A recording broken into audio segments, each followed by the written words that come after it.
Hello.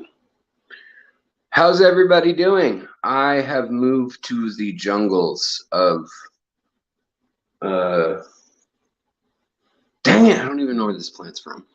How's it going, everybody? I apologize for being late from when I thought I'd be starting. Yeah, I'm just not feeling great. I thought I'd be feeling okay today with the life things, but the surgery stuff, I'm still just down for the count. In fact, I'm probably feeling more out of it and worse a week after the surgery now, a week and a day after the surgery, than I was in the first few days of after surgery. Just really short on energy. And then, they've prescribed muscle relaxers too. That's the one thing other than Tylenol that I have been taking. But yeah, I've just been really, they make me a little spacey. They make me really tired. But they do stop the crazy spasms I've been having in my back. So I've been having when they do the back surgery, it's kind of interesting actually. When they do the back surgery that I had done, like a discectomy and laminectomy are the two procedures that were performed or that were scheduled to be performed. And what that meant was they go in and you know how your spine has little ridges? Like if you look at someone's back, they've got the kind of little blades of their spine if they're skinny. Unlike fatties like me. But skinny people, you can see that. And then on that main vertebral line, there's also the little wings on either side, right and left of each vertebrae. And then the center of the vertebrae is shaped like a donut. Well, and then your spinal column runs through it, and that's where all your nerves and important stuff are. Master Aquatics, Eduardo, thank you, buddy. Yeah, the Valerian Root, I will remember that. In fact, I actually had some Valerian Root left over for helping me sleep from years ago in my little kit of herbal cures for stuff. But in any case, when they went into my back, they thought they were going to cut along that spinal line and the dot of the back, so the scar would be up and down ideally. But it turns out that they needed to get a better view of what was going on in there because the doctor had just honestly never seen anything like it. He said the lightning actually cauterized the veins around the area too, so he didn't even have normal like bleeding, or like he didn't even have to do the cauterizing and suction and all the stuff that he would expect to be doing. So when he opened it, he said it was almost like a dry pocket there, right where the injuries were. But what had happened is the lightning entered through either my face or hand, like doing one of these on the railing, and it came in, entered, then traveled down through my core, must have bounced off basically my spine, then bounced forward and ended up nicking my liver and one of my kidneys and some other non-important tissue in my belly that ended up getting burnt, and I had to have it irrigated and medicated and lanced and all that. And the liver, fortunately, heals. The kidney, turns out I've got some reduced kidney function in the one that has the burn scar tissue in it now. But it's okay. I have two of them, so I'm still okay there too. But in any case, the bone and structural part of the thing blew up. It just shattered as if there was a steel plate behind me and something ricocheted into my through my guts and then into my spine and then bounced back out through the guts and then kind of ran down both legs. So it's kind of a weird ricochet almost. but it's like the bones of my spine acted as a stopping point for it. So rather than, I guess, putting a hole in me or doing something crazy, burning me really bad, it's a good thing that the bones just cracked and shattered. And when they went in there, they pulled them out, but they had to actually make a hole so that they could look in and do the work. They were going to do what's called laparoscopic or orthoscopic surgery, and they had to do instead more traditional surgery. And what they did is you can go online and look it up too. Not my surgery, but other surgeries. But they took a can like this. See the bottom rim? They took a piece like that, like a round plug, and it was almost exactly the same size as a Coke can. And they opened up a window right over my spine, a little bit to the right of my spine. And then they were able to literally just leave that open and gaze down in there. Now, when you first look down in there, you have a whole bunch of muscles in the way, and then fascia and other tissue, because the fascia and other connective tissue attaches to that part of the spine that is right center in the area. Especially if you ever gutted a fish or hunted or just know anatomy, then you'll know that yeah, there's a lot of connective tissue right there on the back part of the spine. So he called it, what do you call it? So silver skin tissue. Like it's got a silvery look to it because it's very sinewy. But nowadays, instead of just cutting across that for back surgery, what they do is they take what a punch taper, and it's like a hollow straw. It's kind of like a straw. And they start with something about as sharp as a number 2 pencil, and they put it in and they open it up by just kind of wiggling it back and forth. And then they give you intravenous muscle relaxers for like to really relax your muscles to the point where obviously you're unconscious, but so that the muscles spread apart. And apparently they needed a hole bigger than the 1.8 centimeter hole that they had planned on. They ended up doing about a 5 centimeter hole in my back when all was said and done, and that ended up also tearing a lot of the tissue rather than stretching it gently and then letting it go back. It just ended up tearing it. So he kind of told me after the surgery, like, hey, about that whole gentle, teeny little hole part of the surgery, we actually put a thing about the size of a Coke can in you to be able to get all our instruments in there and to be able to look and get all the little pieces of bone that they needed to get that were pushing down on the nerve. So in any case, long story short, I'm getting these massive muscle spasms because those muscles that run up along your spine, you kind of got this big diamond-shaped package of muscles and fascia, connective tissue, that kind of goes from hip to hip, and the widest part of the diamond's kind of like right behind. If you could see through to your back, like your belly button would be the center of this diamond, and then it kind of runs all the way up your spine and all the way down to like the top of your butt. So in any case, that has nothing to do with fish, but it's why the pain on this for me has been really pretty extreme for this surgery.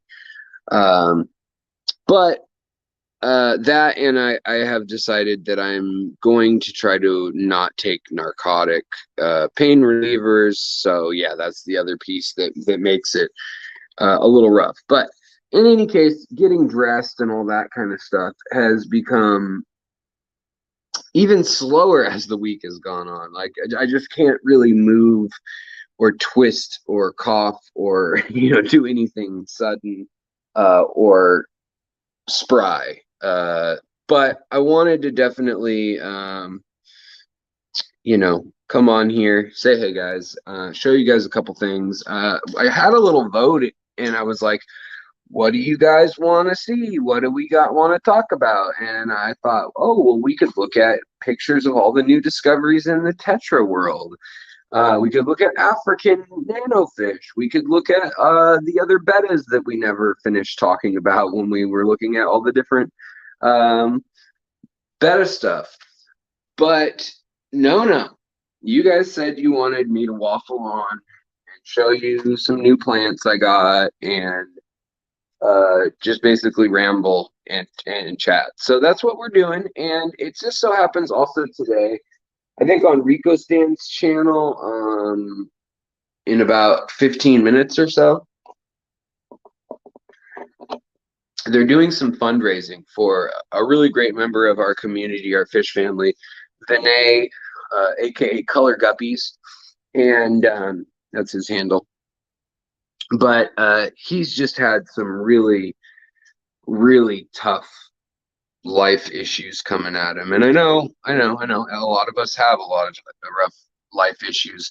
But if you're up to it, stop by the stream. There's been a number of streams today. Stephen P just finished one too that I was lurking in about raising a little bit of money, even if it's a couple bucks or whatnot for him. He's going through a lot with chronic illness all over the board in his family, and then the loss of a young son.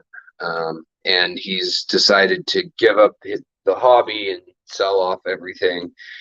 And so my thoughts are with Vinay. He's always been a really kind guy to me, and it's just a bummer what he's been having to go through. Now, that being said, don't feel obligated. You know, everybody's got issues going on. Thank you, Lori, for posting that. But you know, everybody's got issues, and it's always do what's best for you. You know, if you need the money for your own issues, you don't want to just give all your money away and then end up needing help in the end from everyone, anyways. You know, so do what's best for you. If you're in a good spot and you can donate a little bit to the cause, I just thought I'd mention it. And I think they're doing some auctions. I don't know what all Rico Stan's doing on his channel still, but I know throughout the day there's been various things. So just wanted to shout that out so that folks know that they could be doing something other than hanging out here. But also, that being said, there's been a few different things all throughout the day. So maybe you wanted to take a break and hang out with me for God knows why. So I want to show you guys the tank that has been making my life bearable, you know, that has been making me essentially sane, or more sane. Let's go with more sane. And that is my big community tank. And, you know, what's cool is we've actually got nitrites down to 0 in this tank, and I've actually had to add them again.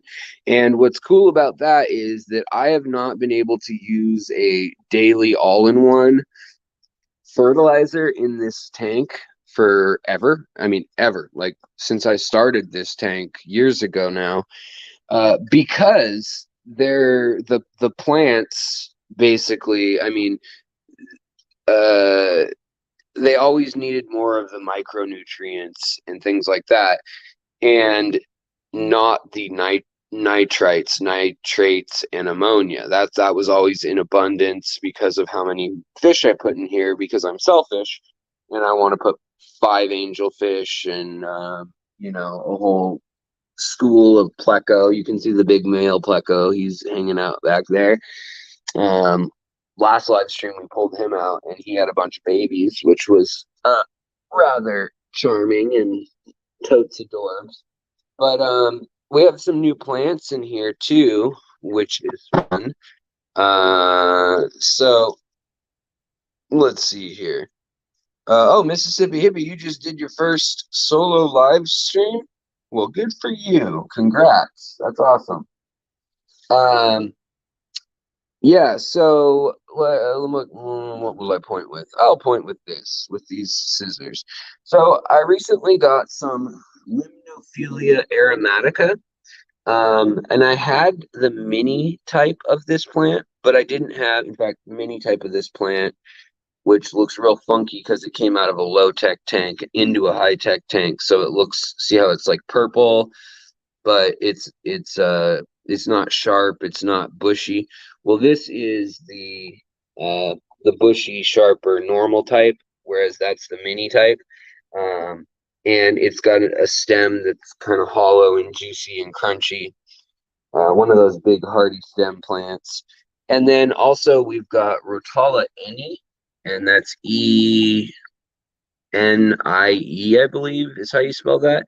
But it's an interesting Rotala in that one, it's kind of this whitish yellow golden color, and then the stem is pink, and it's like a iridescent or metallic pink. And then the other thing is it's very similar to Rotala Waliki, or Wallachia or Wallachia, and in that it's got these little fine hairs, but it doesn't lose them quite as much, and it doesn't require quite as much CO2. Once it's completely transformed underwater, it really stays these fine, super fine hairs. Whereas if it's not completely transformed underwater, still transforming, you'll see that it's still got they resemble leaves a little bit more, like on the piece or two of plant that are in here. But you get these kind of cool pink hairs and green hairs and yellow hairs, and I think it's kind of fun. So that's in the tank and new. I was able to actually go get I was able to take the red root floaters that have been doing so well in this tank and the other tank lately. Um, and I took about 4 kilos of them in to 2 different pet stores and traded them for more plants. So I got those plants. And another cool thing is that this plant here has another flower. So that's really exciting for me. Again, the fish have really done a number on the freaking Aponogeton crispus red. They've really chewed up the leaves badly. It's the Ancistrus doing it mostly, and the algae eater. But what happens is you see maybe 1 or 2 little diatom algae or dust algae, powder algae growing on there, and the fish, their mouths, the ones that eat it, basically just annihilate it, and they ruin the beautiful leaves in the process. So yeah, I could move the fish, or I don't know, maybe something else that I could work out. I don't want to move the plant because it's just now getting to its happy place. But it's a really beautiful plant, and yet again, this is the one that came in from Will, a friend online, via the channel and then through Instagram. But he got this through Singapore, and it's really, they're not in the US yet so much, the Oasis, Aponogeton reds and purples. And so if you recall from about a month ago when the last flower went up, these are a self-pollinating plant, and they make really, really beautiful flowers, like a little bud of flowers, a conical bud, and then it turns to seeds. Well, what happened was, yet again, the plecos were cleaning the stem, and they roughed it up to the point where then with the weight of it and it coming up out of water and leaning on the edge heavily, it just ended up breaking. And I got seeds out of the last one, but I don't know how much more they could have developed. Like, they were all in seed form, and I put them back into this tank and that tank, but I haven't seen any sprouts yet, so I feel like they might not have been viable. So yeah. Does anybody have any questions? Obviously, you can always ask. And Stephen P is asking, how do you get your micros in there? These are what I buy. They're expensive. They're stupid expensive. I mean, I think they're like $15 for each of these, and they're not that big. But in theory, you dose daily. I usually do every other day is fine. And I do 5 pumps for this 50-ish gallon tank. And I do about 3 pumps for this 20 gallon or 17.5 gallon rimless over here. But this is Brighty K, and it's mostly potassium, hence the letter K, the elemental potassium. And then Brighty mineral green, and then now they have a hard water and a soft water version of each of these. I'm using the soft water version, so it's super loaded with stuff comparatively, but basically this one's got all your trace elements of across the spectrum, whereas for some reason companies like to leave that potassium out, and I honestly think it's on purpose because potassium is oftentimes the limiting factor. And I don't recall offhand, but there is a theory or rule with aquatic plants, well, with all plants, that it's only going to grow as fast as its weakest link. So whether that's CO2, gas exchange, and oxygen, or that's light and the quality of photosynthesis or whatever your factor is that's lowest, so for instance potassium, none of the other ones matter whatsoever, really. I mean, it's not quite that simple, but none of the other things like iron or your CO2 really matter if you're missing the potassium in the first place. And very frequently we are missing potassium. It's just one of the more common ones. And yeah, Ian, there is a mini Liminophilia Aromatica, and it's actually just, yeah, that's what it's called, mini Aromatica Liminophilia. Alex, have you counted how many species you have in that tank of fish or plant species? No. I have not, but I can just real quick by looking. I'll run through them if you guys want, which is we've got Hygrophila pinnatufata or Hygrophila Rosenvig or Ramosior sunset. And then we've got variegated white up here, and then we've got variegated pink down here variety. We have Rotala Wallachia in here. We have Ludwigia arcuata. We have Ludwigia repens and glandulosa and super red all mixed over there, hiding. There's the super red somewhere back in there. And then, so somebody count. And then we've got Logonandrum eboldi here, which is my favorite of all the plants, other than maybe the big red one. But it's also another slow grower, low light. It's beautiful silver metallic color, more metallic than Bucephalandra even is. And then we've got some Katharina red Godzilla Boost that's been floating around. We've got another Liminophilia, and I can't remember offhand if it's Australis or Pantanol or what it is, but this is another one that's not the Liminophilia aromatica, but very similar leaves, they're just red and bronze instead of green with purple on the other side. Same exact shape and same stem and everything though. And then we've got pretty good formation. I've been running CO2 again. When I saw that this was budding, I decided to help it out with CO2. And then here we have a newer species in the hobby, which is red Mayaka.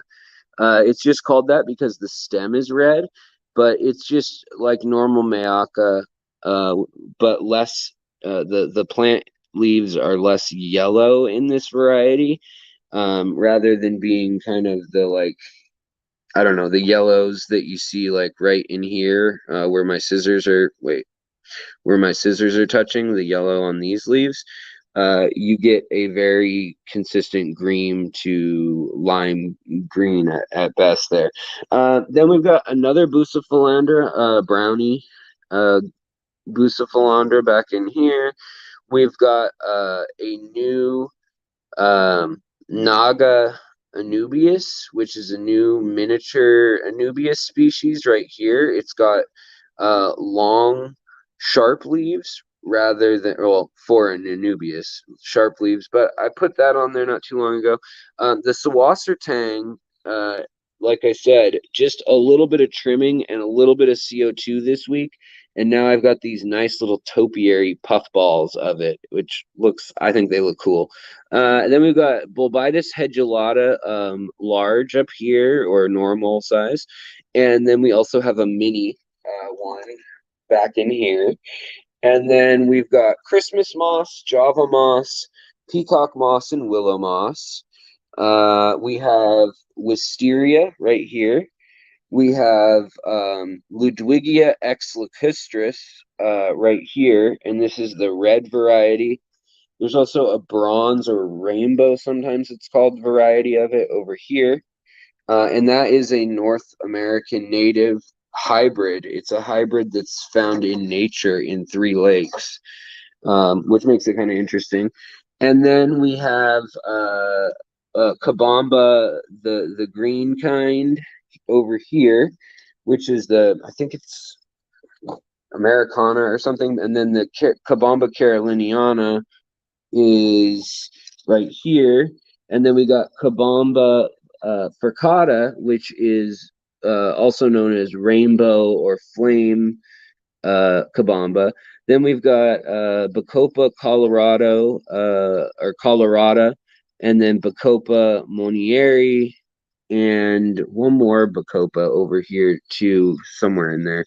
And I'm just blanking on its name. Then over here, where we got this angelfish in the way, this, which they've been tearing up, the angelfish have been cleaning this off, so they've been thinking about potentially spawning here, I think. That one of the male angelfish has been cleaning it up over and over. But this is Logonandra carolensis, whereas the other one we saw was Logonandra meepoldii over here. And then there's another Logonandra pemba down here. It doesn't have a scientific name yet. Then we've got Cypress hellfry, or hellfairy, however you want to say it, over here. Oh, actually, do we have a new sprout? It looks like we might have a new sprout of a second plant or a second runner starting. That's good. Then we have hornwort floating right here. We have duckweed, both normal and mini. And then we have red root floaters. And it's not the iron in this tank, it's the nearly 0 nitrates in this tank that gives it that nice red color in the roots. It's highlight and low nitrates. Then we've got a mini hygrophila up here, Coriumbosa. We've got Ludwigia gold coin, or I mean, sorry, Anubius gold coin, Anubius nana, Anubius cophifolia, Anubius fraseri with the long leaves. And then we've got, oh, look how bright. I mean, sometimes this hygrophila polysperma variegated pink can get really, really insanely bright. And it is over on these sides, if you can see it under there. It's just a pretty one. Then we've got the Pinto version of the Anubius nana, which is the white chimera version. Then we've got normal Mayaka over here without the red. It's a little darker green than normal because it's in the shade. And then we've got another Ludwigia species, like a narrow leaf one. We've got another wisteria or water primrose down in here. We've got water sprite. And then we've got, let's see here, another Rotala Vietnam. We've got Matin Grossa. I don't remember what the other part of the name is, but it is the red and bronze variety. Matin Grossa, which is really just an Eurasian milfoil, but this is an Asian milfoil specifically. And then we've got hidden, kind of hard to see here, but really pretty. We've got Rotala atra in this blood red and pink and orange selection back under here. And then we've got, what else do we have in here? Oh, we've got Potamogeton gayi down here, which is kind of an unusual grassy plant with lines down the center of its narrow leaves. We've got a Prinz Kleiner sword down under here, down under everything else. This is what the Mayaka red looks like in low light, by the way. See how you see that real red with the real green compared to a normal Mayaka in low light. And then we also have lots of moss floating around, ruining my life, just being annoying to me. And let's see, do we have anything else? Oh, Homolomina Sudeku South, another plant that I like. It's very similar to Bucephalandra and Anubius type plants. And I think that pretty much does it in here, other than the Aponogeton or Apongeton. So yeah, those are the plants in here, and then we've got a couple kinds of wood. Yeah, so that's it. You know, that's all. Those 20 or 30 species, whatever.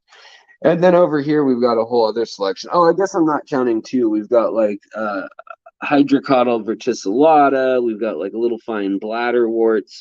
We've got, this is the Potamogeton gayi that I was mentioning earlier. Without CO2, it's not as spectacular, but it's got these cool metallic gold or bronze or lime colored lines down the center of the leaves.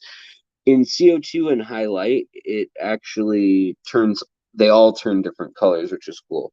Now here's another Liminophilia or Liminophilia Aromatica right here, the big kind. This is closer to the Hippodroids type, which has the leaves turning upwards, so the purple is on the outside. Now, but the thing is, on the other side, they're still just white or normal color. So it's not really that spectacular. You know, it'd be cooler if both sides were colorful. Now, we have another Logonandra carolensis here that's gotten chewed up by slugs, because these leaves last like a year, so any algae that grows on them just gets, not slugs, snails, but I call them slugs in my mind sometimes, and then I say it out loud. Then we've got Rotala mini butterfly of various color forms here.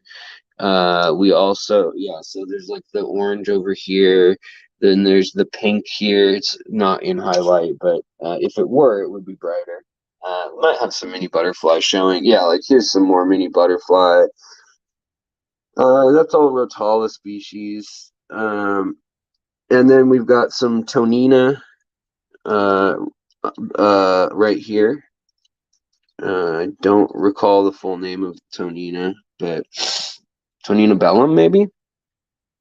And then another Homolomina species. It's like a mix between Anubius and Bucephalandra almost. And then we've got the Logonandra German red here, which hasn't been under super high light. Otherwise, it would be more of a like bronze and red color. And when they take off and start doing really well, they really turn a beautiful metallic color, like a lily or something. They get like, when you look at them from outside the tank, they've got kind of the bronze colors you see here, and then from another angle, they're like forest green or lime green. It's kind of like those color changing paint jobs on cars. So it's kind of cool. And then we also have Stellatus octopus dawsons in here. And I think if we can get the CO2 over here more often, or if I can get a splitter, whenever I can look that up and afford it and all that, I'll end up doing CO2 over here full time too, just to give more, so you can see the differences in the plants, because a lot of these Rotalas and Ludwigias all just look green over here right now, and there's actually like 4 different varietals. in there. This is the Limno, or no, this is the Rotala Vietnam right here. You can tell the stem is red. Whereas if it were the Liminophilia mini, it would have a little bit narrower leaves, but with that same purple and green exactly, but the stem stays green. And then over here we've got Vesuvius, and down here we've got more. Also, we've got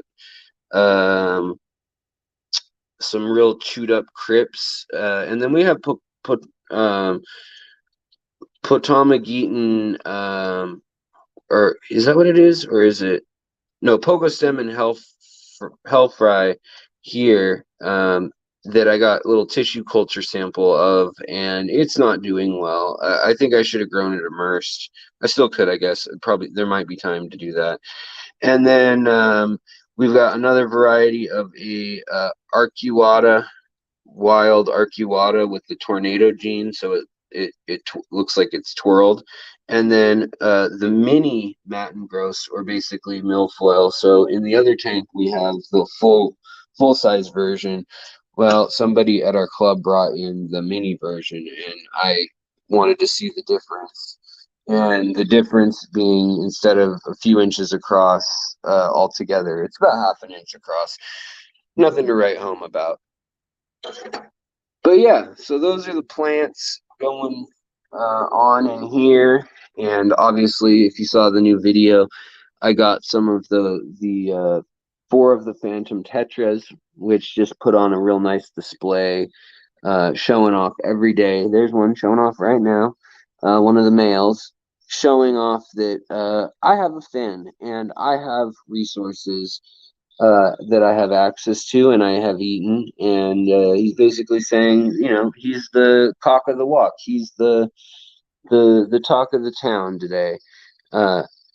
The cool part is, though, that they're so close in size, these ones, that I somehow ended up with, I asked them for males and females, but I got, it looks like all males as far as I can tell so far, but they are all jousting daily without hurting each other whatsoever.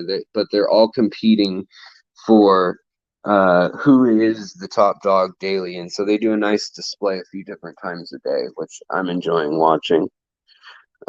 He's hunting shrimp down here. The Bettas okay at catching shrimp. Oh, there's more Rotala mini butterfly too. You can see the size down there. It's really small. There's the green version versus the red version, or super red versions. And he's going after shrimp somewhere back there. The angelfish are terrible at catching shrimp. They try and try and try, and they just fail and fail and fail. So that's the ballad of Failure McGee going on there. Let me hop down to the bottom here. So yeah, I wanted to do that new series that I started earlier, that you guys saw with the Black Phantom Tetras. Where did I put my drink? That is basically overlooked gems of the hobby. Got my wife some tulips, made one of my first outings. Driving myself. So that's good. This is my bed. Because I can't sleep on the I can't sleep on the cushiony bed. It sags too much, and then my back, my legs go numb, and it just drives me up the wall in pain. So that's fun. Oh, I forgot to, I don't know if I've showed these off yet. Let's see if they're out with their mom. Yeah, they are. So there's the little babies. And Mama's right here. She's probably going to go take the babies and hide with them. But I couldn't do anything about it. These, the Turkana jewel cichlids, which are, I mean, they're incredible fish. Look at that female. She's just incredible. The male's hiding somewhere else.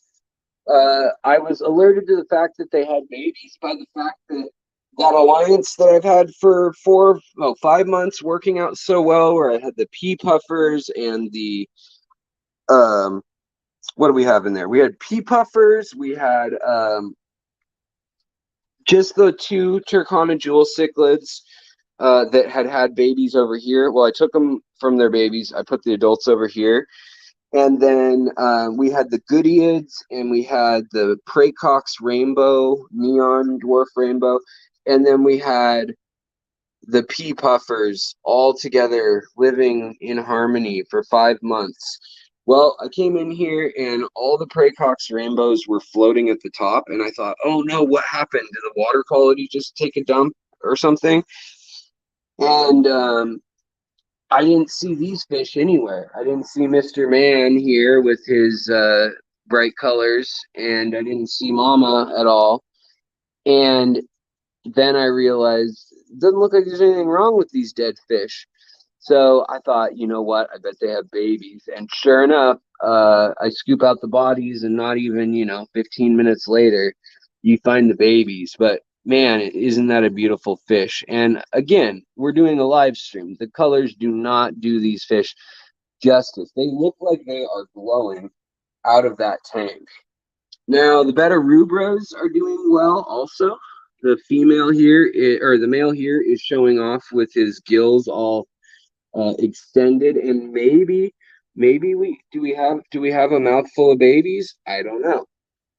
Where did Mom go? Mom was hanging out somewhere here for. Oh, here she is. So Mom, not as colorful, but if we scoot her into the light a bit, and she's not even afraid of my finger. Like, she'll just nip at it oftentimes. But she has these nice metallic subtleties in her finnage. And you can see she's got the nice turquoise eye and lavender anal fin there, long or elongated anal fin. I don't know exactly if that's actually what you'd call that. But yeah, or unpaired fin. And nice diamond shaped or rather spade shaped tail. And they're hanging out in here with the red root floaters and all that, and the Rotala mini butterfly. Also in here still are the Rockpunk Triliniatus, 2 males and 2 females. It's dense enoughly forested, vegetated, that they don't kill each other, which is nice. So there's that. Oh, looks like someone got a shrimp. She eats shrimp all day long. That's what she hunts, is the little Malawa shrimp that are in here. I'm trying to find one right now. They're probably all making themselves scarce because of the fact that she's eating them all. But yeah, so that's been going on. What else is going on? Everybody's growing at a good pace in here, doing the thing. Let's see here. We've got in here we've got another plant that was gonna make a run for flowering. This Amazonian plant, Amazonian sword of some sort. I don't remember which one it is, honestly.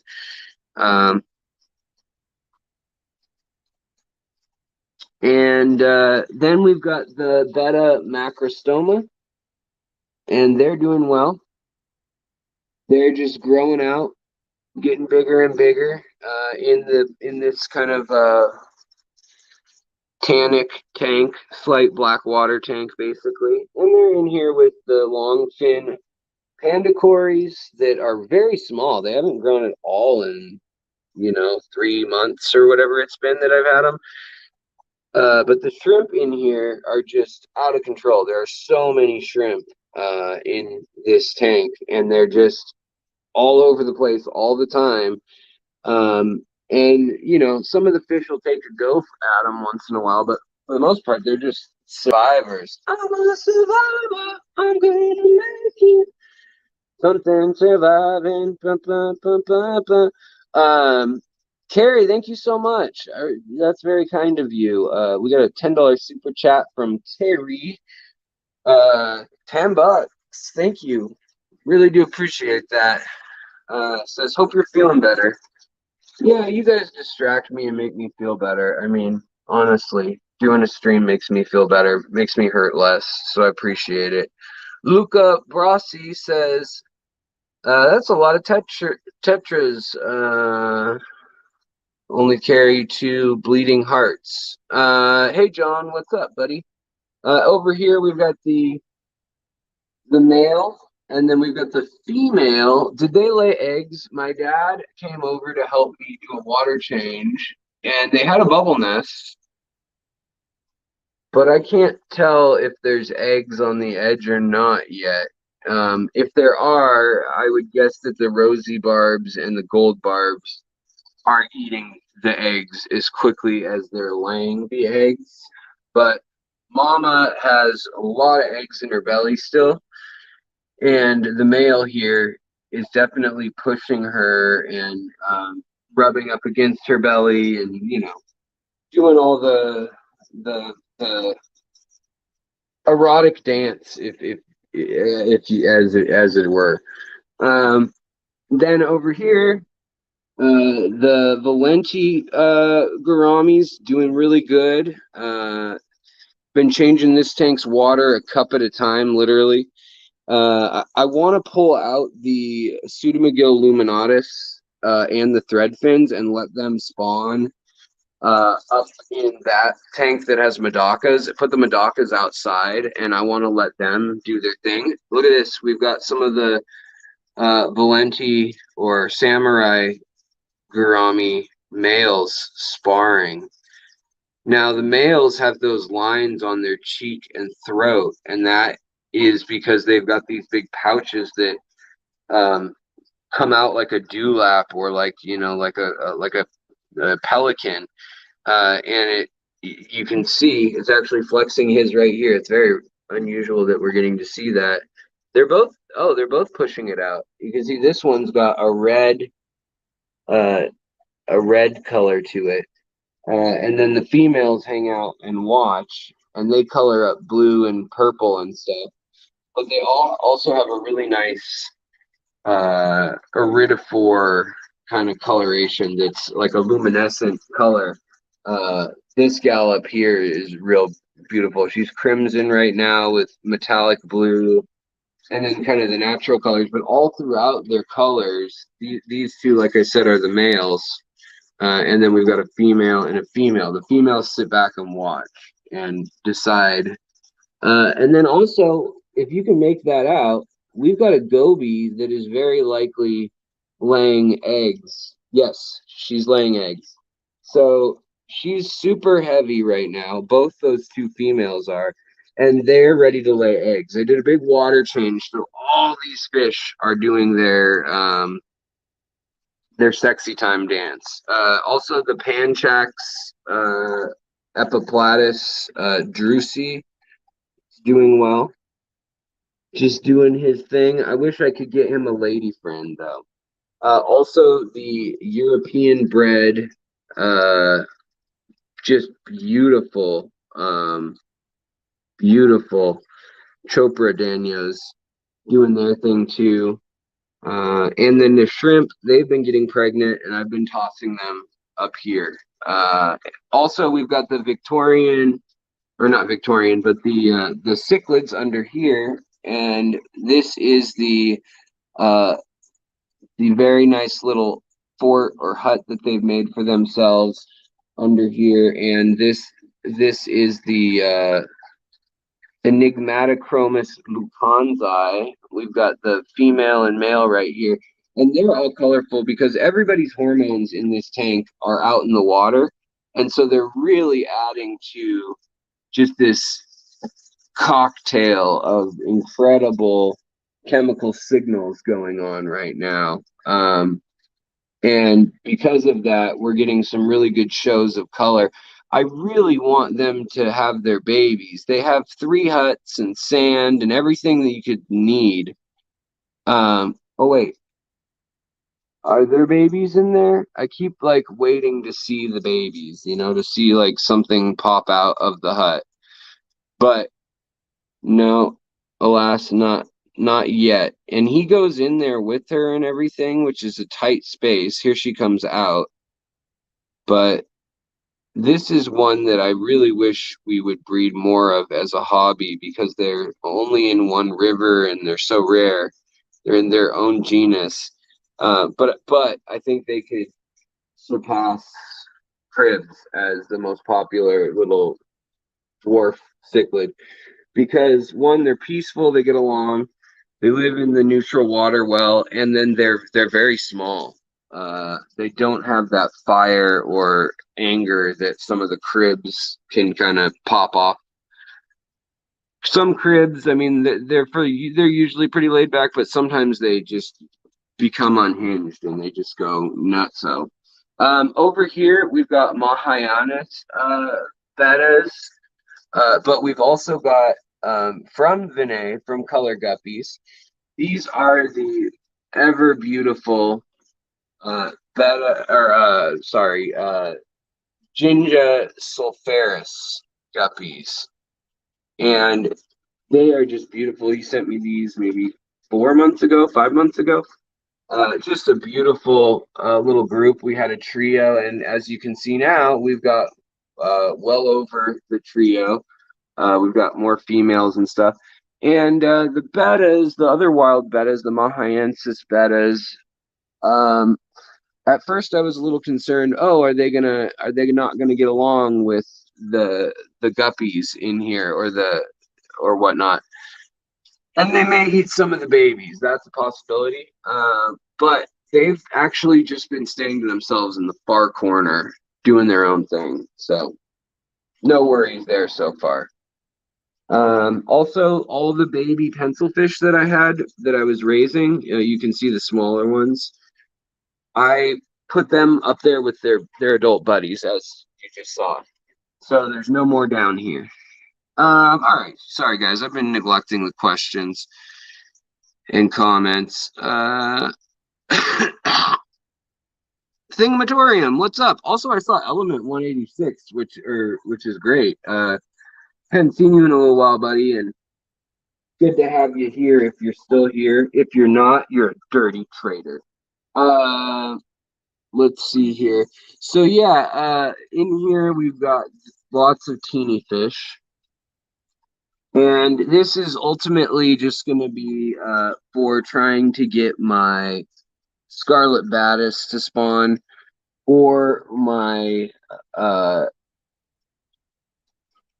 some Fongzi Rasboras, which were extinct in the wild, and then now from 3 fish, 2 males and a female, there are thousands of them in the hobby, bred back from the very edge of complete loss and extinction. They've been thought to be extinct since the 70s.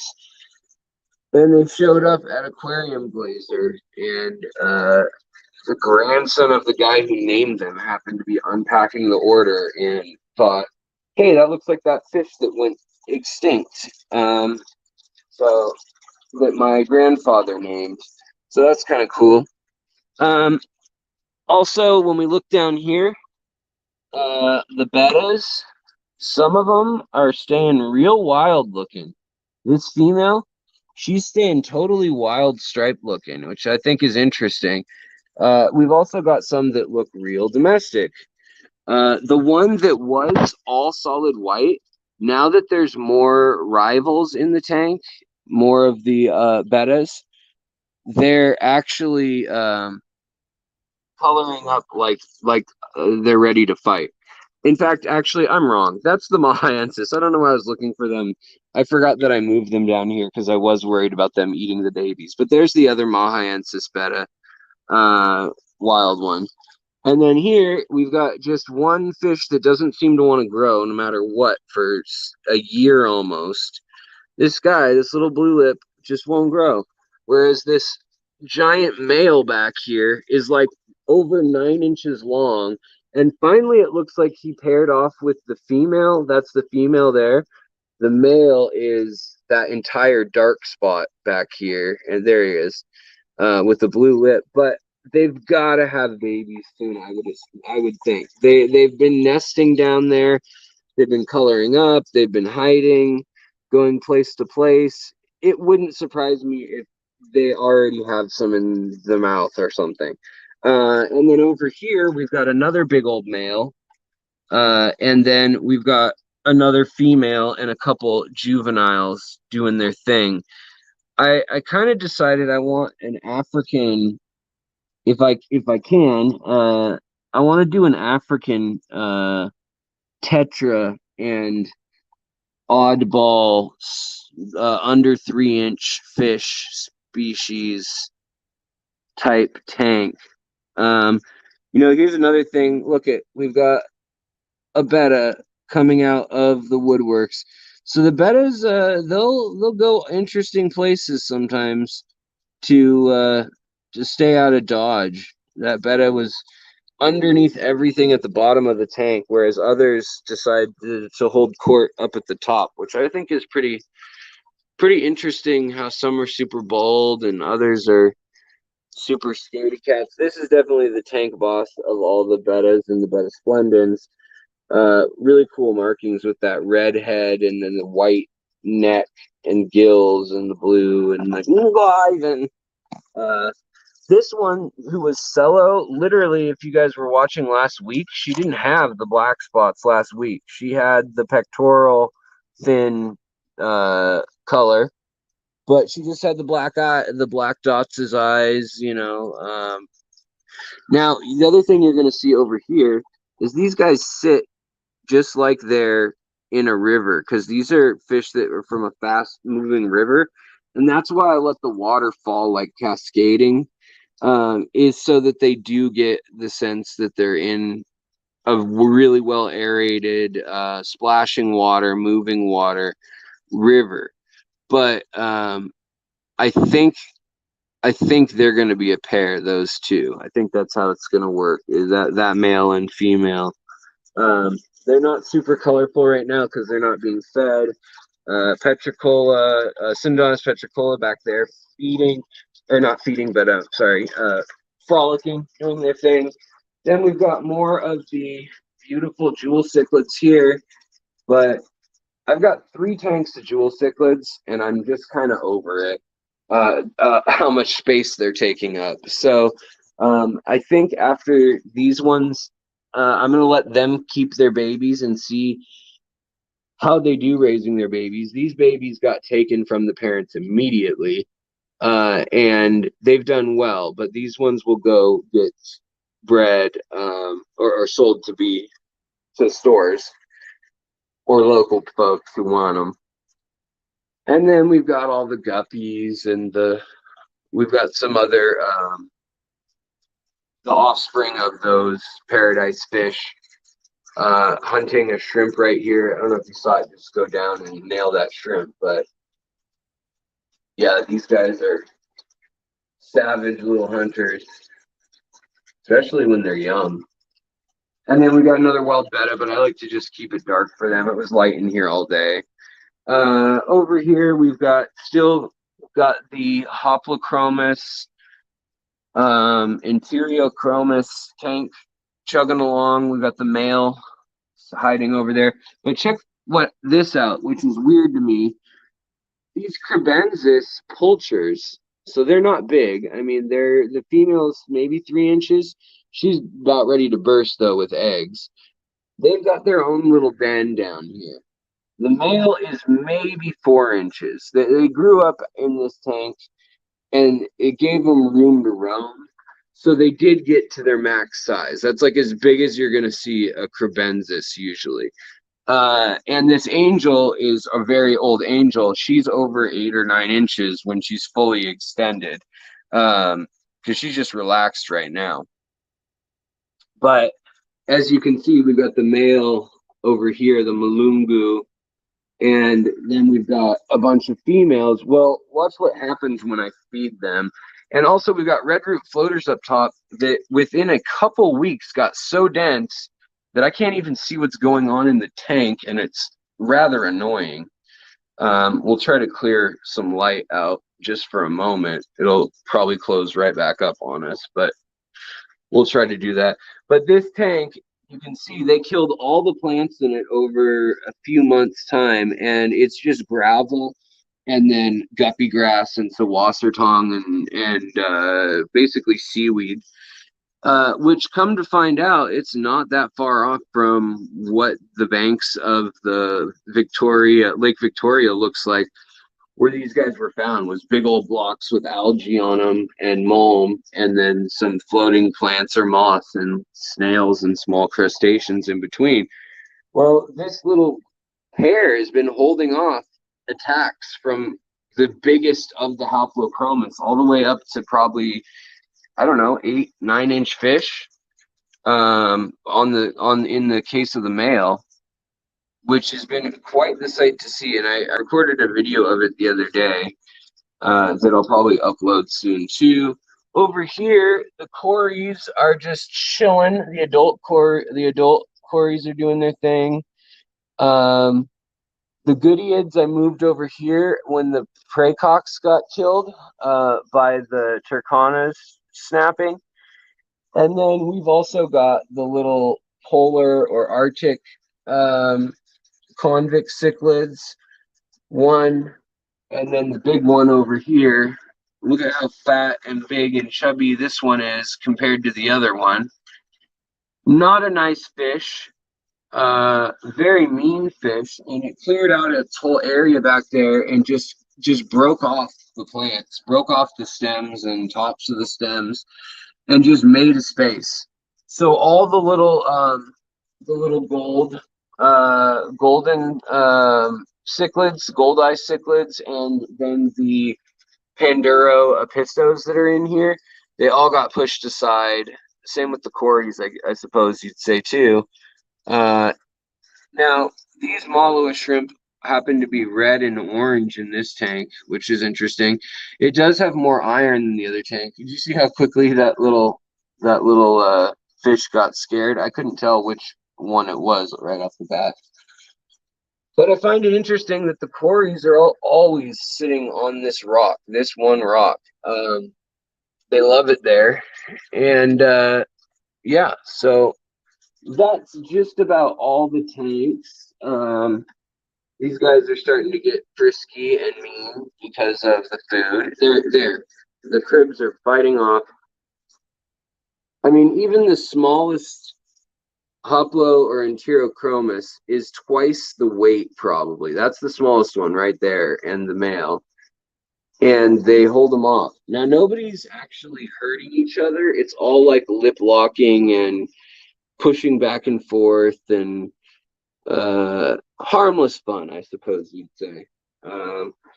And over here, we've got the baby plecos. Hold on. Trying to get the light plugged in.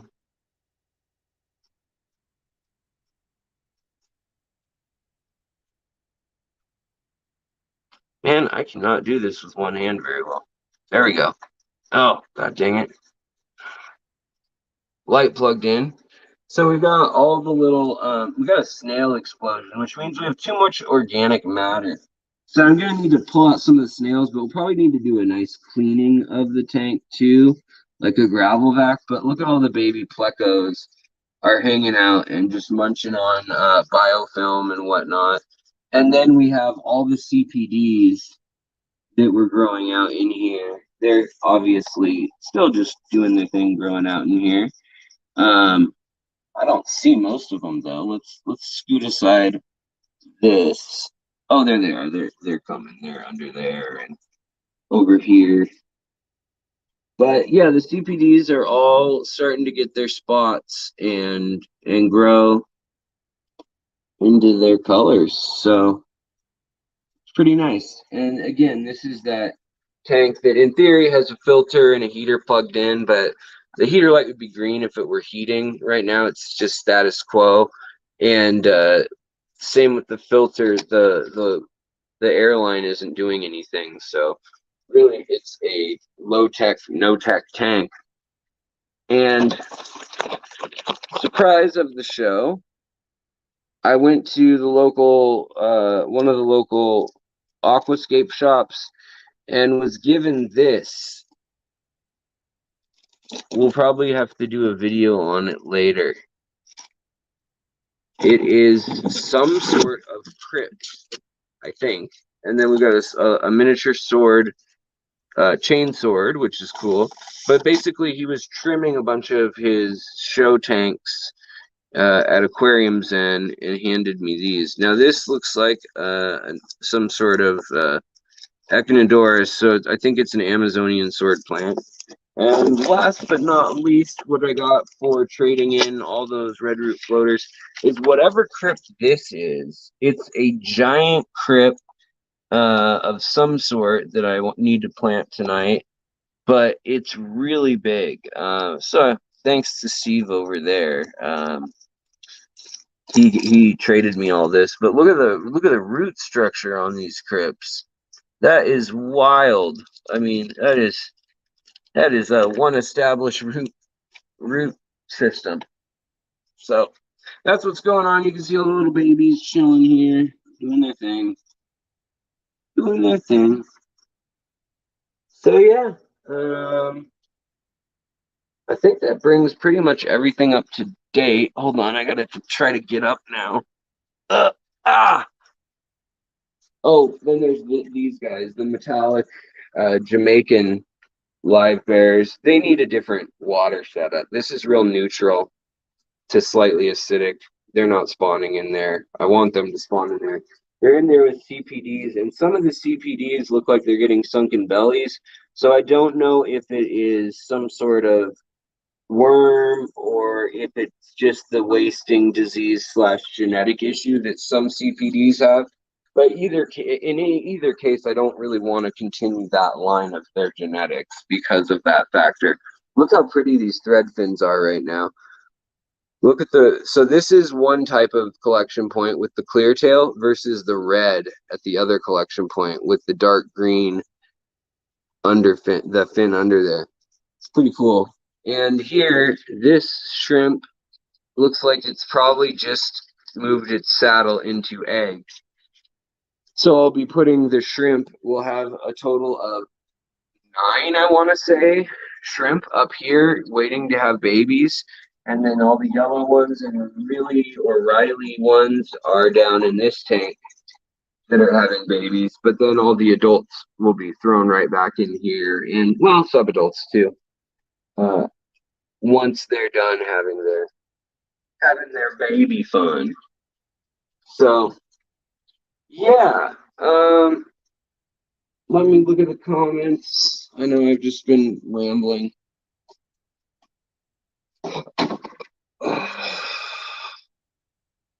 Let's see here.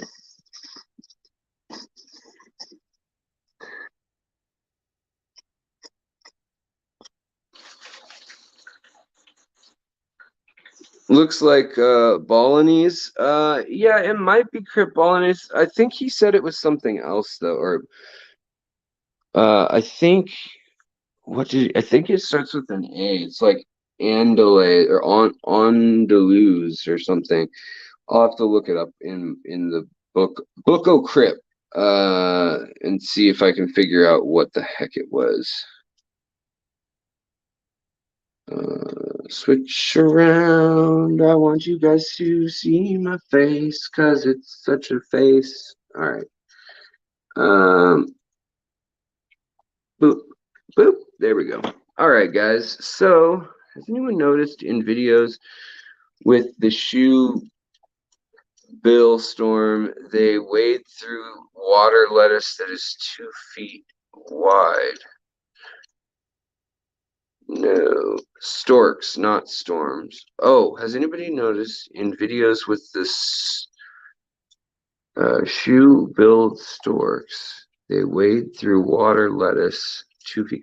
There's a lot of different. I mean, there's water cabbage, and then there's water lettuce, and then there's also lily pads that are like 4 feet across or something like that in South America and various places. So there are a lot of different species that exist out there. They're not in the hobby, but that are just gigantoid stuff that has also made its way into the Gulf Coast and other parts of the U.S. as well.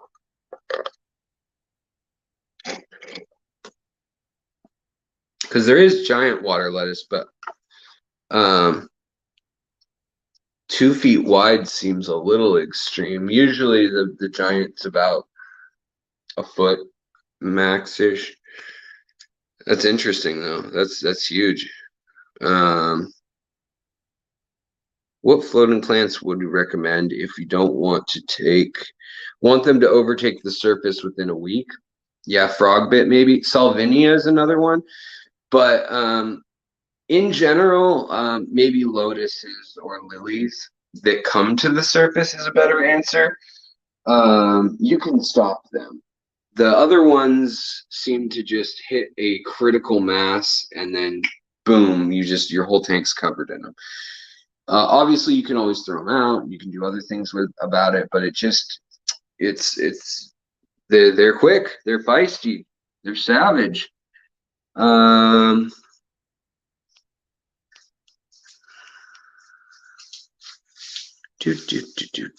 send a link later. Okay, cool.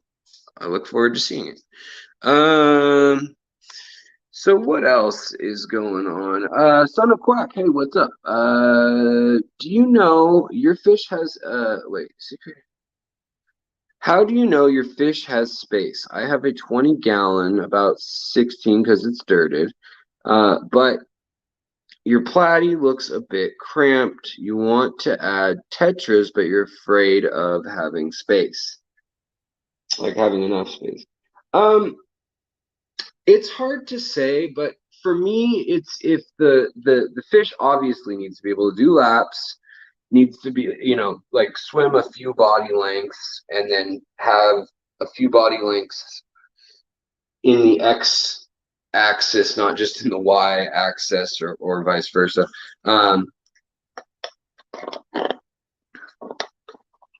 And it really depends on the species of fish and the way they like to live. Platies, they tend to hang out at the top and the middle. Live bears, they can live very crowded. And in fact, Google mollies, swordtails, and their ripple when there's like 100,000 of them all crammed together. It's really incredible. They can make these complex patterns on the water. It's pretty cool, but they're very tightly packed in there. The sulferous ones, I think. In any case, I think that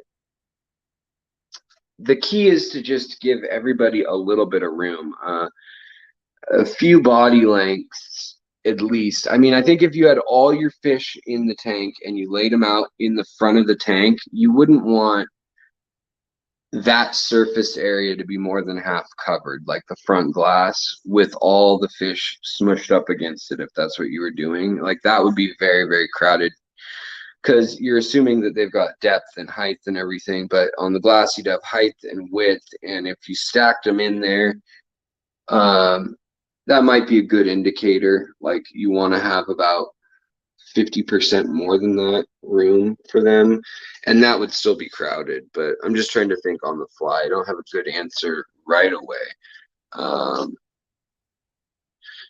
Partner has a bonsai tree with Java moss in a shrimp tank. We need to remove it, but he's worried the moss will compact and squish, kill the baby shrimp. Is it possible? It will be. It will be okay. The shrimp have an exoskeleton that's actually very strong, even though they're very teeny. Now, if you take it in your hands and squish it in between your fingers or whatnot, that could do it. But if you're just trying to move it from place to place, you'll be okay. You will get babies caught in that moss if that's where they're hiding. And if you take it out of the tank, they may die. But if you take it and you dip it into the water and then hold it over the tank and let it kind of do its thing, and then dip it again, maybe turn it a little bit, dip it again, and hold it over the tank like 5 to 10 times that way, usually most of the shrimp will just, start flipping off, jumping off, doing little acrobatics to get away and get off of it. So yeah, Jimmy P says, you're greatly appreciated, Alex. And I'm hoping for the very best for you resolving, putting those medical issues behind you. Selfishly, I still hope to have you on your live stream. Oh yeah, I'm happy to come on there and do that. And that's very kind of you. Thanks, Jimmy. I'm gonna step outside though. I am starting to sweat just from just pain, I guess. Yeah. So I think I'm gonna wrap this stream up, guys. I know it was just a rambly, waffly stream where we looked at my tanks and plants and did kind of an update and did some species naming and so forth and whatnot, and two whence forth came. But I hope everybody is doing well tonight and hanging in there. You might want to go over, check out Rico Stan's channel or see if there's anybody else lurking tonight. And if you want to support a good cause, I know Vinay's a good guy. He's not someone who's begging for money or anything. We are actively as a community giving him money because he's a very kind guy and in a tough pinch had the world kind of all pile on all at once. So yeah, sorry if I missed any questions. Just leave them in the, I'm on StreamYard anyways, so it's terrible for getting all the comments unless they're for sure at the Secret History Living in Your Aquarium. And I'm saying I was doing a bad job of looking. I'm having a very hard time multitasking and just easily pulled off topic right now with the nagging sciatica nerve and butt pain, honestly. But thanks, guys. And Element, the 186 Element, thanks for being here, buddy. It's good to see you. You're always welcome here, as you all are. But I am probably going to sign off here. So I will let you know later if anything else new and exciting is going on, and I'll probably keep releasing some videos. I have a couple of store tours and things too that I need to edit and release. So there's lots more to come. Also, oh, Knight Rider, welcome as a member. Welcome. Thank you so much. Always love having new members. Go to the community section and you'll get access to a whole bunch of posts there. And anything quirky that I'm working on, sources, citations, projects, stuff like that's always posted there. So take a look at that. Otherwise, everybody, thanks for hanging in here. Lori, thanks for coming by, and as always, thank you for your amazing job modding. I'm just I don't know if it's waxing or waning, but the moon is going down. I'm getting tired and just yeah, I can only do so much. Standing is the best for me. Like very hard to twist and turn unless I turn my whole with my feet and everything. And standing is the best, but it's still tiring. And then I have to like lay in just the right position. If I move, it hurts. So I'll look forward to the next couple weeks getting over this healing process. Life will look very bright, hopefully very soon. The goal obviously is before even summer to get back out there catching native fish and exploring and going places. So yeah, going to aquashellas and things like that too. And as always, creating the deep dives, the videos, the research on the history and the stuff that we do here on the Secret History Living in Your Aquarium. Thank you guys for the kindness. Yeah, Rico Stan is having a auction stream right now. So yeah, take a look. If you guys want, Lori, if you could come up with a hashtag like hashtag secret, I don't know, color guppies, whatever, something, hashtag secret history, secret Santa, I don't know. You guys be clever. Come up with something, and I have faith that Lori will come up with a hashtag to post here. And she's already shared multiple times in the chat here the stream that's going on with Vinay of Color Guppies. Secret snail suckers. Sure. I don't care what it is. I was just trying to think of something, and my brain it's at that wall right now, and I apologize. But I will talk to you guys later. Thank you so much for joining me tonight and just helping me get my mind off of the rest of the nerves. And you know, thank you so much, Lori, for your Monster Fish Gal. By the way, check out her channel, guys, if you haven't yet. But she's been just a great mod, and you're never required to be the mod or anything, but you're just here without fail. So thank you. It's very kind and appreciated. I'm probably going to just tune in and start watching Rico Stan's thing now. So I'm going to stop yakking and get out of here. Have a good one, guys. Thank you so much for joining me. Thanks, new members. Thanks, chatters. Leave comments if I missed something earlier. Yeah, hashtag secret history. If you go over there, just hashtag secret history. Let them know that I sent you guys over there, and that we're doing a bit of a raid, and maybe it'll lift some spirits, seeing an influx of folks roll in. All right, guys, I'll talk to you later. Thanks so much. Bye.